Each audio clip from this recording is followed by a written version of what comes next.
Welcome, welcome to this Venus Alchemy Evening Star Voice of the Goddess Reclaiming a Healthy Throat Chakra. I'm Kayla Castell here with Tammy Brunk, and we have some fabulous information to share with you about reclaiming a healthy throat chakra. And of course, part of this is we're re-entering the throat chakra gate. On the ascent process, we came through this gate on the way down into the underworld. And now as Venus is ascending and going back through the gates, we finally reached the place where we can reclaim that healthy expression of our voice. So the throat chakra, of course, is so powerful when we're looking at the divine feminine and we're looking at reclaiming this, not only for us individually, but for the collective. And the throat chakra, which I'm feeling right now as we speak, it encompasses the back of the neck as well as the front. Always the chakras encompass both. The throat chakra is also known as the Vishuddha. It means pure in Sanskrit, and it's related to the element of sound, so sacred sound and every form of sound. The throat chakra, the throat expresses through sound felt through the entire body. This chakra represents one of the most essential ways we communicate and creatively express who we are. So it has just as much to do with how we express through the body, not only through sound, but in every way. The neck, shoulders, thyroid, parathyroid, throat, tongue, trachea, mouth, and teeth, jaw are all related to this chakra. So these are all areas of the body that you might wish to connect with special care over the coming month. And if things come up in these areas, just know that it may again be just one final little releasing around issues that you've been working with through this whole cycle. So it's a really powerful time to be empowering ourselves and claiming our power and strengthening in all of these areas. And just also that this idea of communication, there's verbal communication, there's nonverbal communication. We are communicating with everything we do. However we're showing up, whether if we're being quiet, if we're actually saying something, if we're doing something creative like creating a painting or some kind of art or writing something, we're constantly being creative. And so this chakra is really important to have a healthy relationship to, so that we can be doing our greatest creative expression of why we're here, what it is that we're here to help express. At this time, at the turning of the ages, it seems more important than ever. Absolutely. And what you said, though, Kaylin, it makes me also consider that everything, all of our actions are a way of communicating. And part of what we sometimes forget with that is that it has to do with the alignment between actions and words. Both of those are forms of communication. And so even with the actions we take in our own lives for ourselves or don't take, we might do affirmations about self-care, different things like that. But if our actions are actually saying something different, we're actually communicating something different to our bodies, and our bodies actually hear that more loudly than whatever we say with our words. So I love that you brought that up around communication. And I think it's when we work with the feminine that we recognize it goes beyond what we say or the verbal. It's deeper. Yes. So, yeah. And it really starts with what we think as well. Right. Right. So what we're thinking about, but also what we're saying, and what we say is invoking or activating or bringing into form, like through our words. That's one of the ways we begin manifestation. So we want to be cautious. We want to be conscious of what it is that we're saying, and not just say things because we can, but to be conscious of, wow, I am creating my reality based on the things I'm saying out loud. And also what I'm thinking. So first it starts with thinking, then it starts with what we're saying. And then it has to do with what actions we're taking. And all of those things need to be lined up for us to be in that co-creative process in the way that we really desire to create, rather than just sort of create by default. Right. Yeah. So we may be finding that we can even subtly realign ourselves over the course of the next month to see where we might be a little out of balance in these areas, so we can bring it back in alignment and then see how powerfully everything moves. Right, so we're really reclaiming a healthy voice and a healthy way of communicating, and how we are co-creating in our reality. So basically, this is the place in the journey where Anana is retrieving the lapis lazuli necklace or beads, or however, sometimes it's described as a necklace, sometimes it's described as beads, that she gave to the gatekeeper when she was making her descent, going down through the gates into the underworld. And when she gave that to the gatekeeper, essentially what she was doing was representative of releasing distortions that might have been connected to her throat chakra. And so now she's getting to get that back from the gatekeeper. And this really is intended to represent the reclaiming of a healthy throat chakra, healthy ways of communicating, more empowered communication is part of that. And it's also about reclaiming the power of authentic voice. So her authentic voice, if you're a man, of course, it would be your authentic voice as well. As men do experience the Venus cycle in this, as women experience the cycle, so not to leave the men out of this.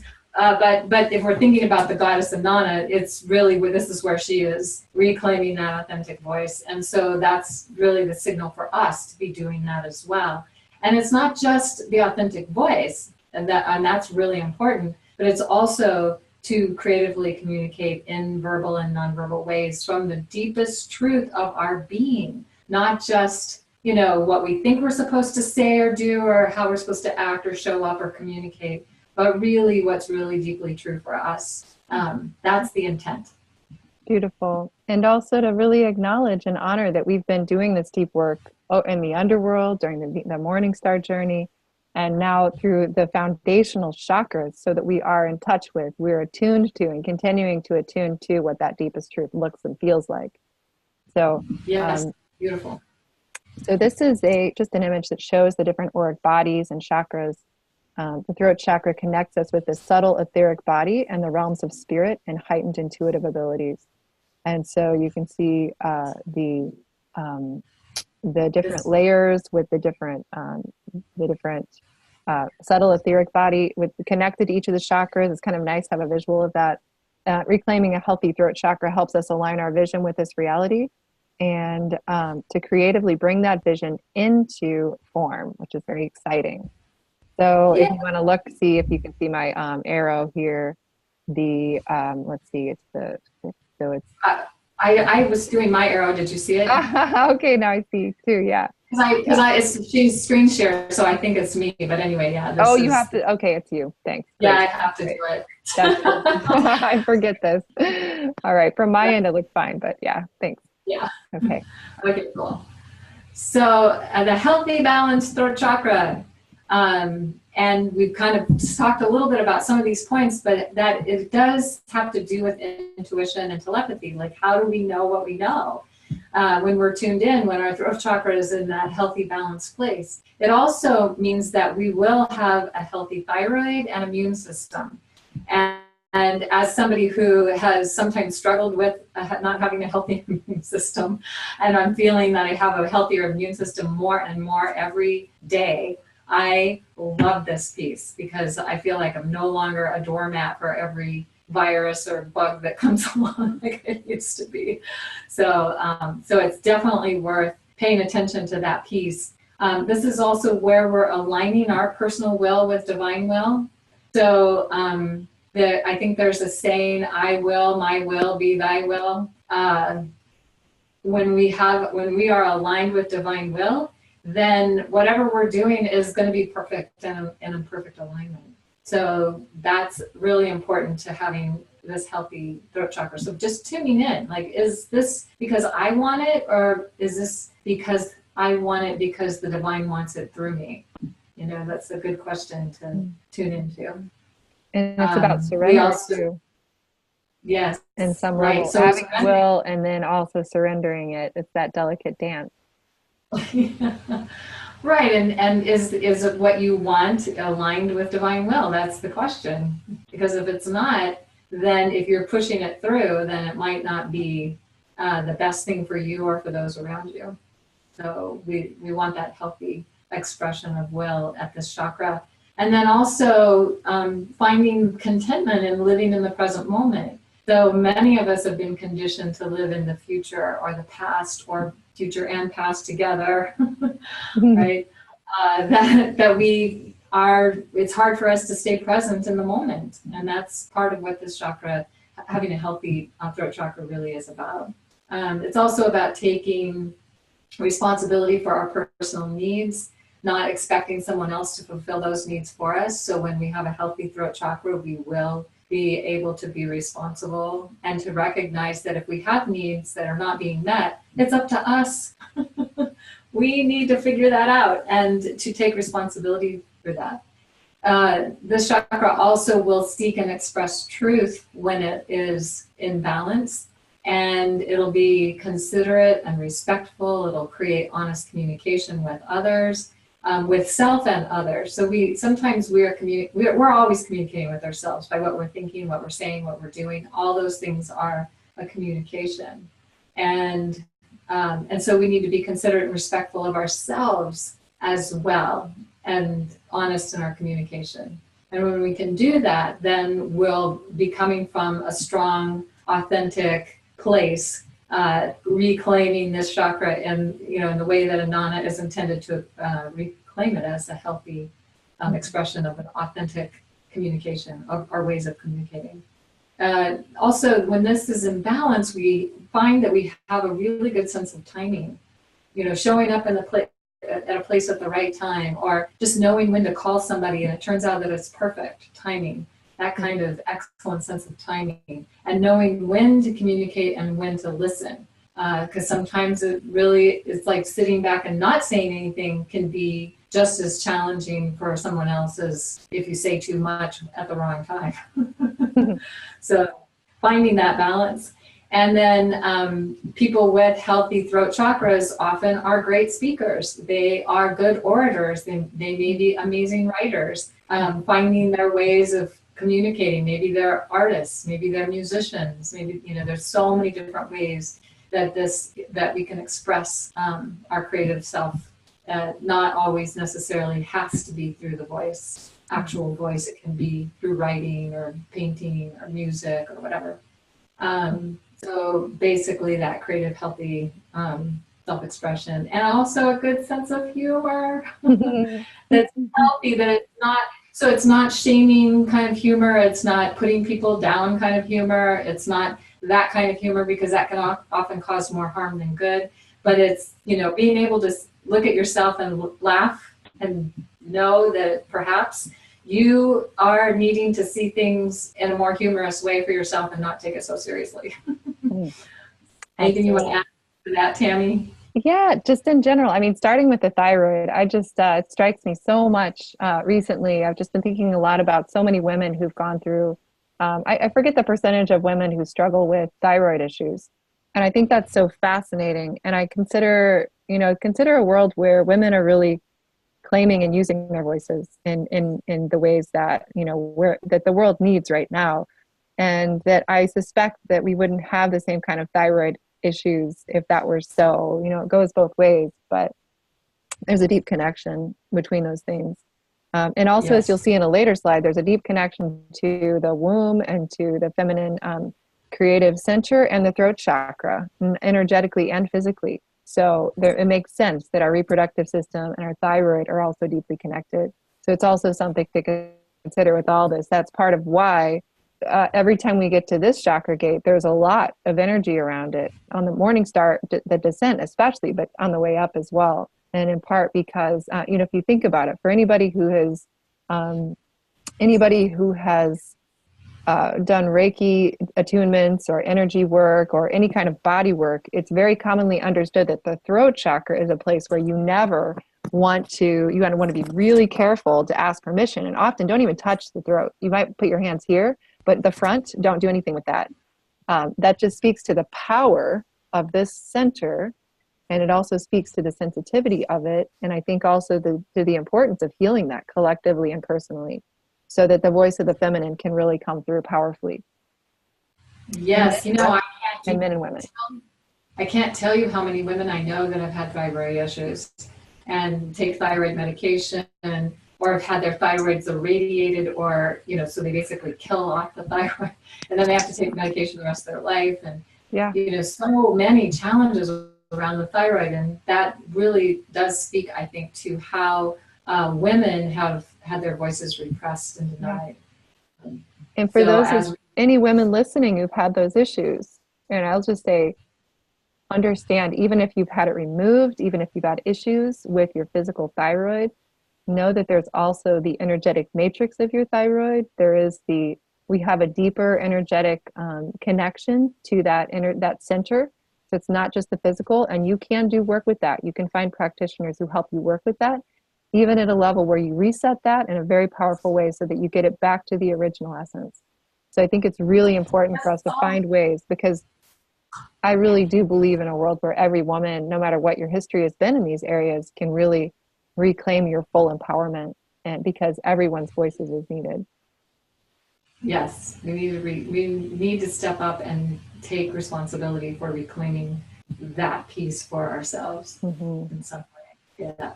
I personally have had a very overactive thyroid.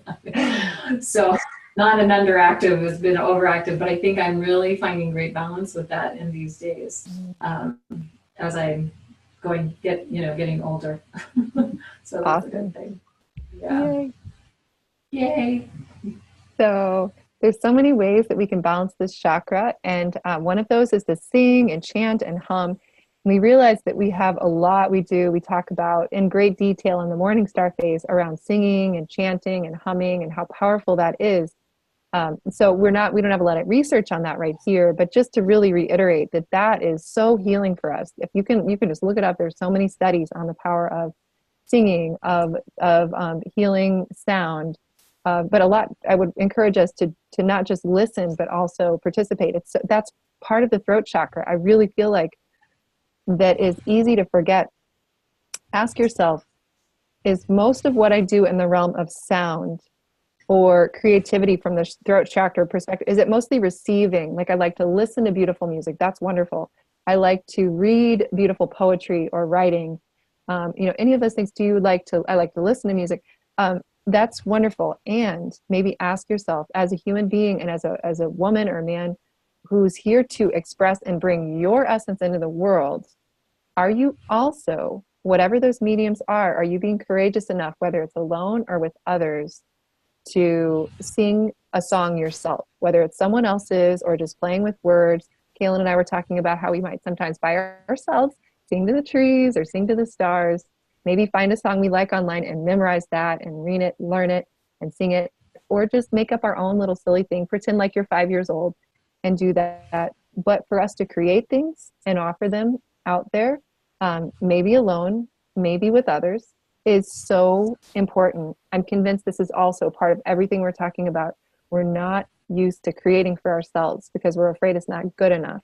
And that's huge. That is damaging to our souls if we don't create in these ways. I feel really strongly about this because I feel I see this myself too, where I go more into receiving mode. So sing, chant, hum, do something that you create yourself. Write something yourself, even if it's a letter. We live in a world where it's all about receiving, and it's making us passive, and it's taking away the richness of our lives. So whatever you can do to challenge that is a radical act. Yes, and I love to make up songs. Like, I sing to the saguaros, and I sing to the birds, and I sing to the desert, and I sing to the clouds. I sing to the rain when we need rain, and I actually need to do that here in Tucson now because it's pretty dry. Yes, we can do that. We can sing the rain in. We can, and I almost every time I have done that, rain has come. So it's powerful. It's powerful. And I'm not a good singer. I don't sing on key. I just make it up. It doesn't matter. It's the intent. It's from the heart and spirit. Yes. Hears it as beautiful. And I'll say another rain is so important because we said the throat chakra is also where you bring it into form through the vibration. It's about vibration. Vibration is everything. There's a story I can't recall exactly, but I think many of you have probably heard it, about the shaman who goes to the top of the mountain and he does the ceremony to make the rain come. And basically the gist of it is that when he went to the top of the mountain, it was raining. He felt it. It was raining. It was happening. And so it happened. And so that's also part of it. And I think it is important right now that we talk about the rain. I don't know when people are listening to this in the future if this is so, but for many areas across the globe, we're out of balance in terms of raining. So, and we can be part of that as powerful men and women. We can, and if Kaylin can do it by yourself, think about what you could do in a circle of women who are singing imperfectly and who are praying and who are offering their words to the sky and to the rain spirits. And we're needed to do those things. So Right. I love that. Calling in the thunder beams and Yes. the rain clouds and the, you know, everything that's connected to rain, whatever you can think of. I just make it up. I sometimes remember what I've said before and sometimes I don't. Yeah. Or what I said before, but I just make up these songs and yeah, it rains. So it's good. And the truth is that there have been indigenous people in every landscape who have cultivated over many generations very specific protocols and technologies for how it is that they would communicate. In Hawaii, they've got particular songs, and there's some living traditions, and those are precious, and it's really essential to protect them. And there are also many areas where there are very, very few people who hold those traditions, and in some they've been completely extinguished. And so that's why we have to do it in our own kind of clumsy, awkward way. It doesn't matter. We just need to do these things and not be afraid of looking stupid. Kind of like if you go to another country and you don't know their language, it's insulting if you don't at least try to say something. Even if you're not perfect with it, the heart-to-heart connection that happens by being willing to be vulnerable but still try to communicate. I feel like it's the same way with trying to continue to communicate with the spirits of the land, with the rain, with all of these things, that there's a big silence between human beings and these dimensions of life now. And that silence is really harming us. So we need to do our best just to break through that in ways that are of good intent, I think.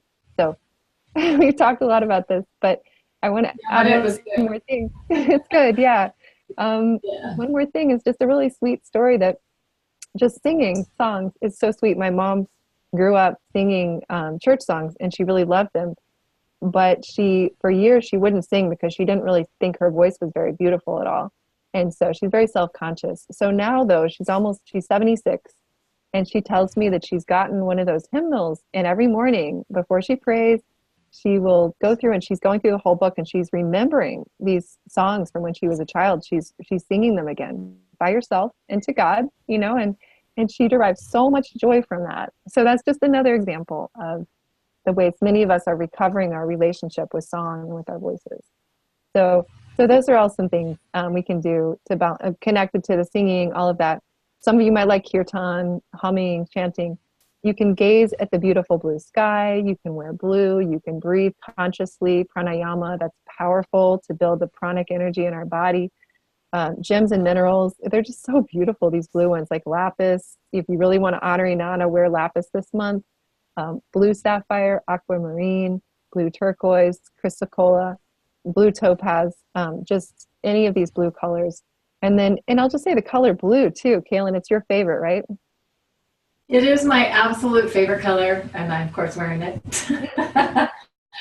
And I love this chakra so much because it's all about the blue. Right? Yeah. It's such a healing color. And I think something like 70% of people's favorite color is blue. I think it's because we sense and know that we know there's an imbalance and we need more of this energy, and it's also deeply healing. So, and we have the blue sky, so there's a lot of blue and water. When the blue sky is shining, we have blue water. So there's a lot of blue on the planet, and it is referred to as a blue-green planet. So yeah, that's right. It probably also invokes that for us. Yeah. So then here's some other oils. I'm not going to name them all, but you can just see they're just some beautiful oils that if you haven't tried using oils at the chakra gates to kind of intensify your experience, I highly recommend that you do. You know, and as we talk about this, it's just such an invitation to play. You might just once over the course of the month, you might be journaling this month, and you might decide, before I journal, just in order to like really tune into this chakra gate, I might decide to just smell some frankincense, put this on my, right here on my wrist or whatever, and just invoke that energy of the throat chakra, put it on my throat. And then that's a way of altering my consciousness so that I can more deeply go into that state of exploring what is the throat chakra about for me, or where am I at with that now? So, really play with it. Yeah, you know, and when you breathe, you do breathe down into your throat. So you're Yeah. breathing that into your throat and it's activating something. So that's really powerful. Yeah. So this could be a great time to begin to explore the essential oils if you haven't yet. Yeah, absolutely.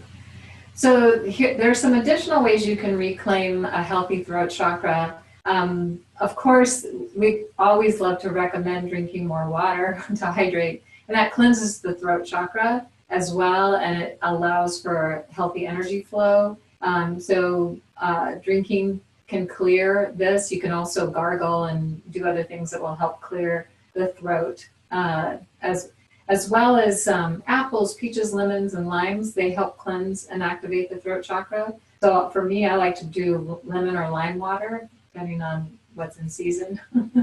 And I feel like that really, like, it's just a nice soothing experience for the throat to do that. Again, we were just talking about aromatherapy and how that can help. You can do incense. You can do like I have some. Trying to think if it's sandalwood or something like that. That is like the resin that you can burn. And oh my God, I love the smell of it so much. So whatever works for you to do that. Sandalwood is a great incense that you can burn, or you can have as an oil and diffuse it, whatever. But it also, you know, one of the things we kind of talked about this a little bit already, that idea of being honest with yourself and also with the people that are around you, and speaking in a heartfelt way, because that actually strengthens and balances the heart chakra. I mean, the throat chakra, the throat chakra. That coming from the heart when we're communicating as much as possible, and also listening from the heart, listening to what other people have to say, balancing those two things. Journaling, such a good practice. And it helps us to get in touch with deeper knowing that we have within ourselves. And you know, really tuning into what is true for us at any given time. So it's a way we can communicate with ourselves honestly, because hopefully no one else is going to read our journal. Or if we write something down that we don't want anybody else to read, we might want to not hang on to that. But oftentimes writing something down and then coming back to it later is really helpful, because then you get to see things from a different perspective. Like I have found this to be really true for me. Like I've written and then I come back and read it later, and then I'm like, oh, and I get deeper insights, more like, wow, look at where I was at that moment, whatever I might have been saying at that particular time. And now I have maybe a little bit of time has gone by and I have a little bit different perspective, and some new insights can come in. So it's really cool. And so revisiting that later, of course, is definitely helpful. And again, the whole thing about singing, chanting, and humming, what we've been talking about, is that it activates the vagus nerve that comes down our bodies, and which also goes right by the throat chakra. And the vagus nerve is really important for us in getting more connected to our parasympathetic nervous system, or the thriving aspect of our nervous system, not our surviving aspect, and that's the sympathetic nervous system. So the vagus nerve really stimulates that. So, you want to share about this one, Tammy? Oh, yes, that's right. I'm sorry. I kind of love this image. I think you put a new image on this time, and it was just like, wow. I love the vagus nerve. It's so amazing. I mean, in a healing journey I just did, my full intention was to shift more into the parasympathetic and have that be my default, which is very much connected to the vagus nerve. But it's the longest cranial nerve, sending information from the body to the brain and vice versa. It connects with the parasympathetic nervous system. It stimulates the heart, lungs, stomach, pancreas, and other organs in the belly. It's if we have a healthy gut and vagus nerve pathway, we have mental health. It creates the conditions for that. And part of that has to do with reducing the level of worry and stress, or just chronic, kind of noise that's there a lot of times because of what's happening in our digestive system or in other areas of imbalance. So in order to support the vagus nerve and come into that greater place of internal peace, basically, We can do deep intentional belly breathing, ha breathing. So like we've talked about that quite a few times, but the And ha, that breath can you do it, Kaylee? specifically will activate oxytocin, and that's a feel-good hormone. It's also a bonding hormone, a connection Right. hormone. And if you find yourself stressed or anxious, doing that ha breath, I breathe was into your doing belly. that Yeah, recently. it will help calm your nervous system. It is a great tool. So, and because it does activate oxytocin. Now, the thing about oxytocin is it only stays active for maybe 20 minutes in your body. So you may have to do hot breathing throughout the day, especially if you're having a challenging day. It's good to I remember. think we froze there for a moment. You said, how long does it stay active, Kaylin? Oh, about 20 minutes. And that, so we may need to do that throughout the day to remember. It's like, oh, I'm feeling stressed again. So then do another ha breath to help calm things down. Or you maybe do 2 or 3 at a time to calm you down and help shift you over to the parasympathetic, calm that survival pathway and get us more into the to a thriving pathway. Oh, okay. So then we want to also, we can just making sure we have healthy social relationships is so important. And, like our community here is so powerful. It's such a good, safe space for people to explore and share. And also in person, one-on-one connecting, really spending time with the people you adore, that you love, whether they're close or far. And creating also good context where you've got kind of group context where you've got people of different ages who are surrounding you. There's just that community experience is important to feel human and healthy. Gargling is good. Massage is good. Laughter is so important, related to what Kaylin's talking about. Yoga, Tai Chi, other kinds of exercise, all of that helps with the vagus nerve. And then liver and or gut cleanses also strengthen the vagus nerve and the immune system. So these are all things you can do to strengthen that. Yes. And I'm somebody who's done a lot of liver cleanses and some gut cleanses. So amazing that my life has been so transformed by doing it. It's not easy, but it is worth it. So, and that some other things that help to activate the throat chakra are yoga poses. And so these are ones that are specifically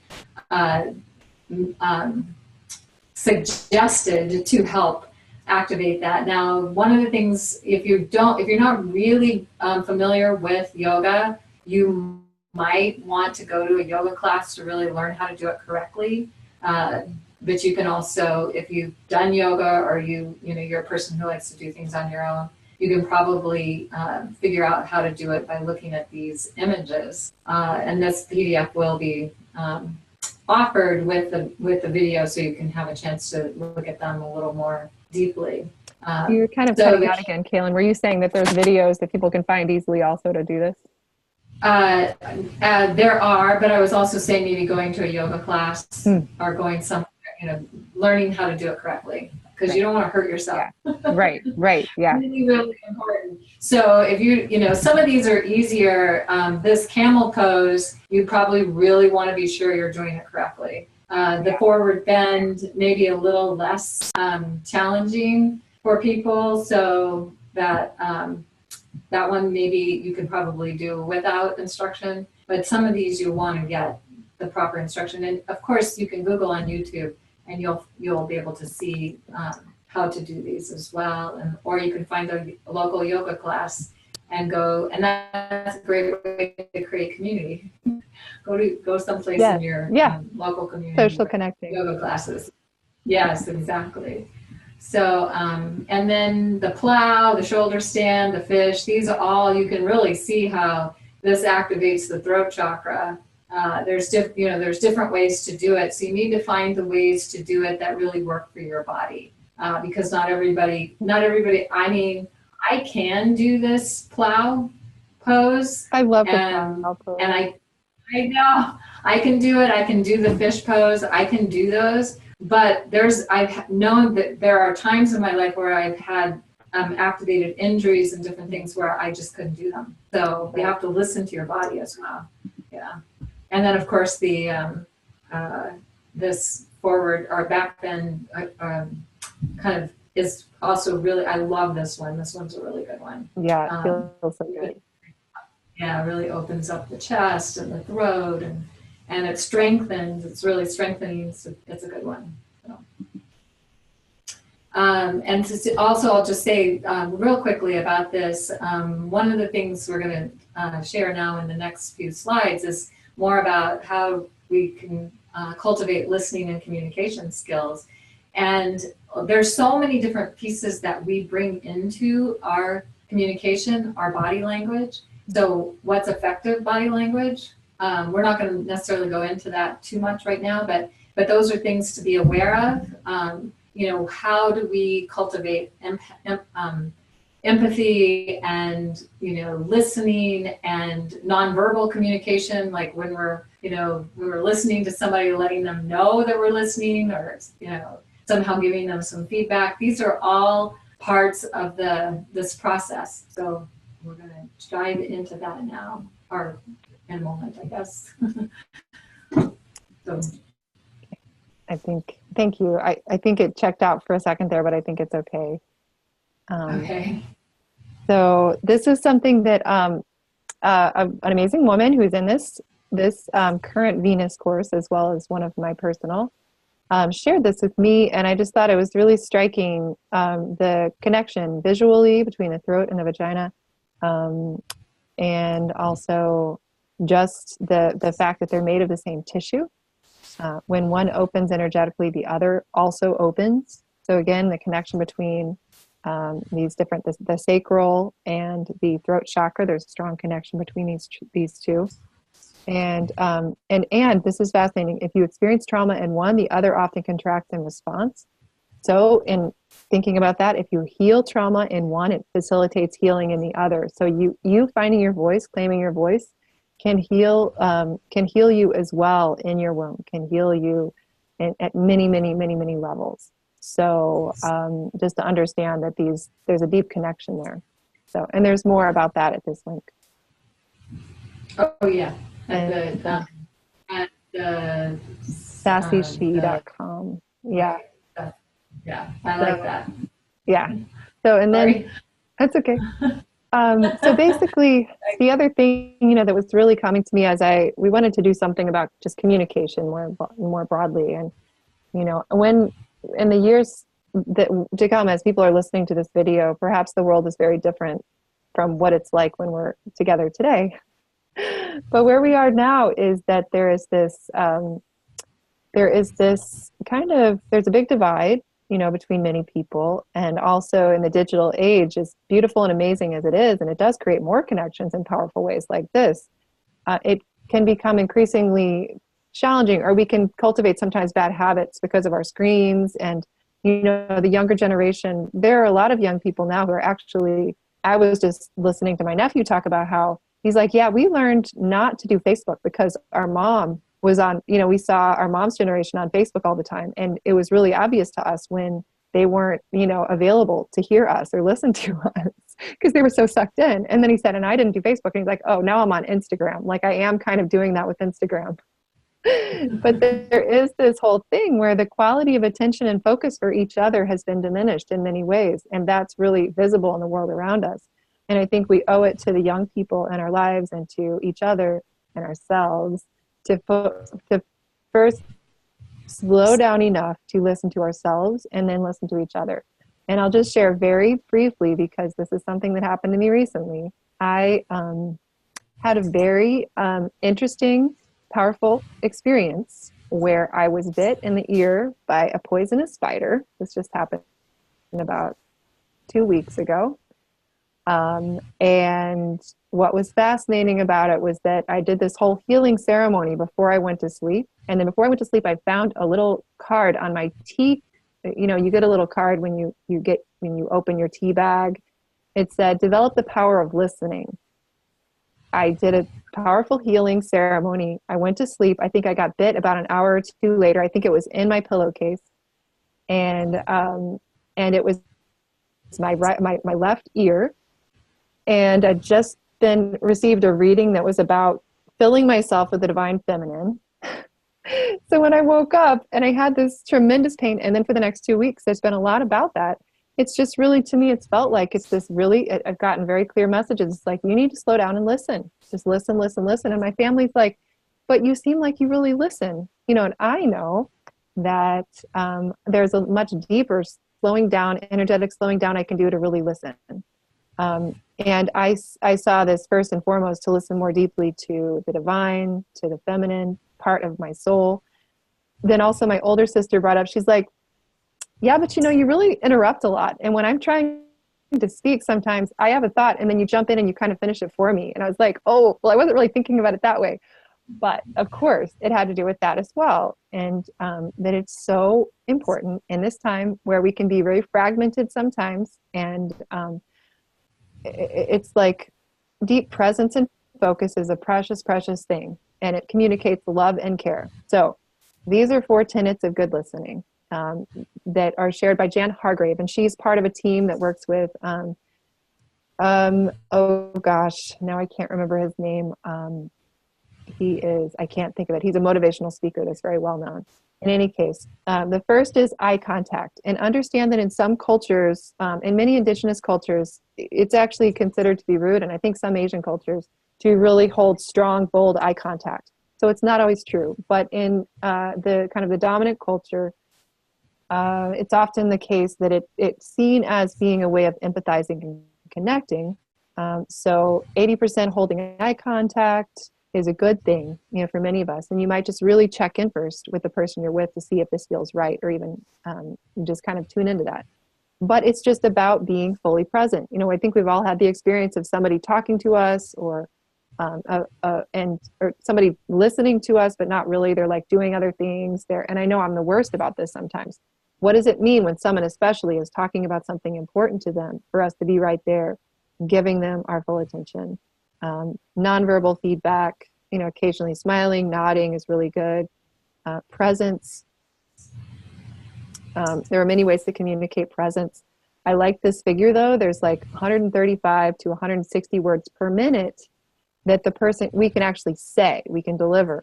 And the average person's brain works between 460 words per minute.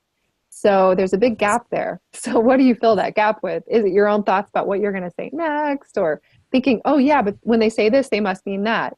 What happens in that gap? And my mind works faster than most. So I know a lot can happen in my mind where I'm not really present. So I've been trying to practice that more, just listening, really listening, and being aware that it takes a lot of discipline to do that. And then connection it's about body language. And I love that. You know, when someone is speaking to me, I'm going to start practicing more and more. How do I lean in? You know, how do I really be with this energy and genuinely? Because I really do love this person. I care about them. Like, I really want to know more. It's like I want to take this person in. I want to receive them. I want to be deeply present with them. And open your chest, pull your shoulders back. They actually say that you can make like a peak, I think, with your hands, sort of like this. Is also, it like communicates non-verbally that you're open and you believe what the person's saying. So there's different ways to do that. But if you can imagine a world where this was the normal mode of being with each other, you know, this is being the change we want to see around us, is creating a civil culture and starting with the people we love the most. If we can remember, it's very natural in our busy lives to forget this. If we can come back to remembering how to listen deeply to each other with kindness and with full presence, profoundly radical, life-changing for both of us. Absolutely. I love the dog with his little paws here. Yeah. Right. Right. So, and you know, the thing about eye contact is that I get that for some cultures, because they've been conditioned in a different way. So we do need to be respectful of that. But there is something about looking in that, you know, like the eyes are the windows of the soul. So looking into someone else's soul and maintaining that eye contact. And I know that has not always been easy for me. Sometimes I'm better at it than others. I can be more aware than others. Other times I can feel uncomfortable looking deeply into somebody's eyes. So I think that is something definitely worth cultivating that ability to be able to do that when appropriate, when it's, when it's the right time, the right thing to do. I love these. These are so good. Absolutely. So, so demons of the throat chakra. There might be the demon of accusation and, okay, you did this and that wasn't right, or blame, like that kind of thing, the accusatory demon, the angry yelling demon. So that's maybe not the best way to use our throat, Right. is to just be angry and yell at somebody. Ah!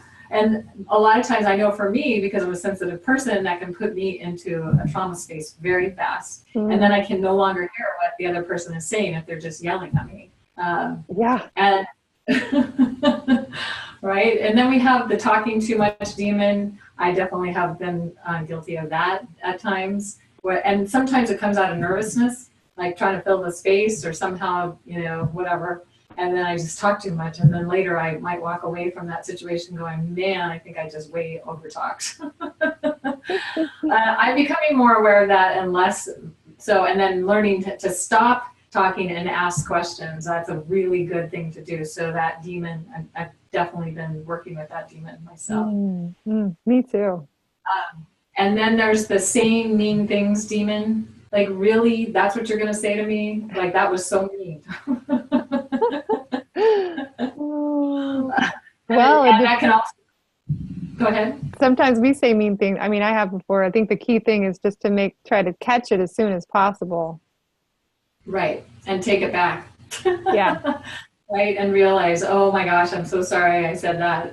I don't know where that came from. That's not really what I meant to say.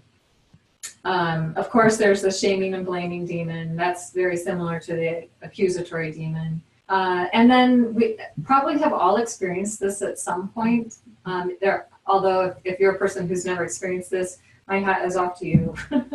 But afraid to speak up demon, just like I'm afraid to say what I'm thinking because I don't feel like it's a safe space, and I might be judged and humiliated as a result. So I choose to say nothing.